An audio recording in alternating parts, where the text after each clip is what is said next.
Hola, el día de hoy veremos temas relacionados con el racionalismo y el enfoque cognitivo.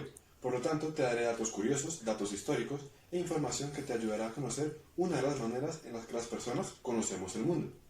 Frente al racionalismo, veremos quién fue Descartes, qué es la duda metódica y qué significa el innatismo. Por otro lado, tenemos al enfoque cognitivo, donde conoceremos cómo inició, sus principales exponentes y por qué estos dos temas están unidos. Yo soy Alex Vanegas y seré su presentador el día de hoy. ¡Empecemos! El racionalismo, del latín ratio, es la corriente de la filosofía que defiende la primacía de la razón para conocer la verdad. Comienza en el siglo XVII con el filósofo francés René Descartes, quien es su principal exponente. Ahora bien, Descartes siempre mantuvo una buena cantidad de conocimientos, ya que, al ser de familia noble, estudió en uno de los mejores colegios de Francia, donde se daba la educación escolástica, pero a Descartes no le daba las herramientas para descubrir nuevas verdades. La escolástica es una corriente de enseñanza que se manejó bastante en colegios medievales filosóficos, usados en universidades y catedrales, donde se mezclaba el pensamiento teológico con el filosófico para resolver revelaciones del cristianismo.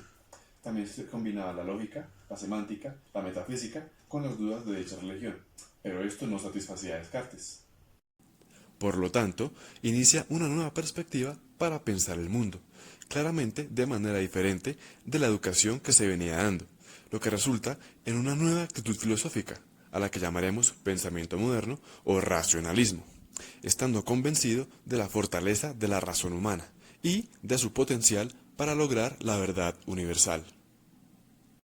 De esta manera, el racionalismo se aleja y abandona la pregunta del qué de las cosas, pues prefiere enfocarse en cómo conocemos. Con esto entramos a la duda metódica, que fue planteada por Descartes, donde proponía que debíamos dudar de los métodos usados para conocer el mundo. Así, se espera que dudemos de la verdad conocida hasta que lleguemos a verdades que sean absolutamente visibles y patentes. Maneja cuatro reglas fundamentales. La primera es la regla de la evidencia, ya que no debemos dar nada por verdadero sin que sea evidentemente claro y distinto. Así, se rechaza lo falso o dudoso. La segunda regla es la regla del análisis.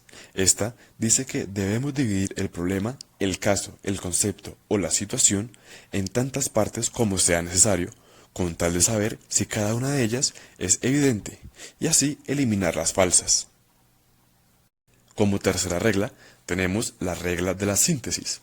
Esta sencillamente trata sobre la unión de las partes del problema que previamente ya se habían separado. La cuarta y última regla es la regla de control, donde se enumera y revisa las partes del problema. Con esto se comprueba que nada se ha omitido y por ende que no se cometió ningún error durante el proceso. Aunque el racionalismo nace con Descartes, no es el único que lo representa, pues también están Leibniz, Malebranche y Spinoza, todos ubicados en distintos lugares de Europa. Todos ellos mantienen la creencia y confianza en los conocimientos innatos, definiéndolos como aquellos que siempre hemos tenido, pues estamos programados biológicamente para adquirirlos sin la necesidad de la experiencia. Esto quiere decir que tendremos aproximadamente de 30 a 50.000 conceptos ya aprendidos. Son bastantes conceptos, pero ¿y si sí? O entonces, ¿cómo aprendemos a usar los sentidos? O a manejar el lenguaje, o a ubicarnos en el espacio y tiempo. Eso es innato, eso lo sabemos desde siempre. En el racionalismo se busca la seguridad del conocimiento basándose en la matemática. Es por esto que se usa la deducción para llegar a la verdad, al verdadero conocimiento.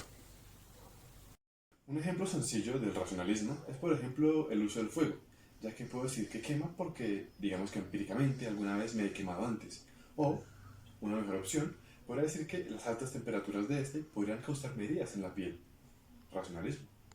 Otro buen ejemplo son las preguntas capciosas, ya que nos muestran el uso de la razón para llegar al conocimiento. Aún así, esta filosofía no es fácilmente aplicable, porque el pensamiento empirista es mucho más común. Con la razón que debemos conocer la realidad y nos permite un progreso hacia el entendimiento, porque los sentidos nos engañan. Aun con esto, el racionalismo se apoya bastante de la espiritualidad y de la religión. En ese sentido, el universo también se ordena como la mente lo hace, esto es, de forma racional, por lo que el conocimiento se mantendrá de una manera objetiva, enfocándose en la noción de sustancia, siendo ésta su objeto de conocimiento. Cabe mencionar que la sustancia no se puede conocer directamente, sino a través del rasgo fundamental, que se divide en aspectos de la mente y del cuerpo o materia. Con el tiempo surgieron varios tipos de racionalismo, donde mencionaremos algunos de estos. El primero es el racionalismo lógico, donde el pensamiento está como fuente de conocimiento. El racionalismo trascendente, cuyo principal exponente fue Platón, dice que el mundo de experiencias está cambiando constantemente, por lo que no da un verdadero saber. Afirma que el conocimiento no es aprendido, sino que es recordado, pues el alma tomaba las ideas en un mundo metafísico y se acordaba de ellas en el nuestro. También se dio el racionalismo teológico, con San Agustín y Plotino de exponentes. Afirmaban que Dios alimenta nuestra parte racional, y ven el conocimiento en el espíritu humano, que es Dios quien lo alumbra. El racionalismo inmanente, que es el que Descartes defendía, afirma que el conocimiento está implícito, y los conceptos fundamentales del conocimiento son innatos. Momento, es necesario hablar del enfoque cognitivo. Este se encarga de estudiar los procesos mentales superiores, lo que incluye el pensamiento, la razón y el lenguaje. Un punto muy importante de este enfoque es que si logras cambiar la actividad cognitiva, se puede cambiar la conducta. Es por esto mismo que se enfocan bastante en solucionar y mejorar las creencias y conductas desadaptativas. Este enfoque nace en Estados Unidos aproximadamente en 1956, con personas que no estaban muy de acuerdo con el conductismo y tampoco con el psicoanálisis. Así, vemos a Albert Ellis, quien presentó por primera vez su enfoque racional de terapia en la Convención de 1957 de la Asociación Americana de Psicología. Pero entonces, ¿quién era Albert Ellis? Pues lo busqué y resulta que conoció, estudió y ejerció como psicoanalista, pero sentía que le faltaba eficacia, eficiencia, sazón a ese análisis clásico de la psicoterapia psicoanalítica. Aunque Ellis estuvo de acuerdo con Freud en que las fuerzas inconscientes pueden tener efectos significativos sobre los pensamientos y comportamientos de una persona, pensaba que estos no se debían a conflictos de la primera infancia. Ellis, en muchas de sus terapias, notó que aun cuando la persona comprendía sus experiencias de la infancia y sus procesos inconscientes, el problema no se iba. Por este motivo, Ellis decidió desafiar directamente el sistema de creencias aparentemente irracional de las personas y alentó a los individuos a trabajar activamente contra sus premisas poco realistas. Al igual que Ellis, Beck era un estudiante del enfoque psicoanalítico, pero su trabajo experimental sobre los sueños y el material ideacional lo llevó lejos del psicoanálisis para formular una teoría cognitiva. Algo que los une al racionalismo es el acercamiento mediacional al explicar el comportamiento. Mediacional en el sentido en que cuando hay un estímulo en el ambiente, el sujeto no reacciona de manera inmediata, pues no es como la causalidad del conductismo.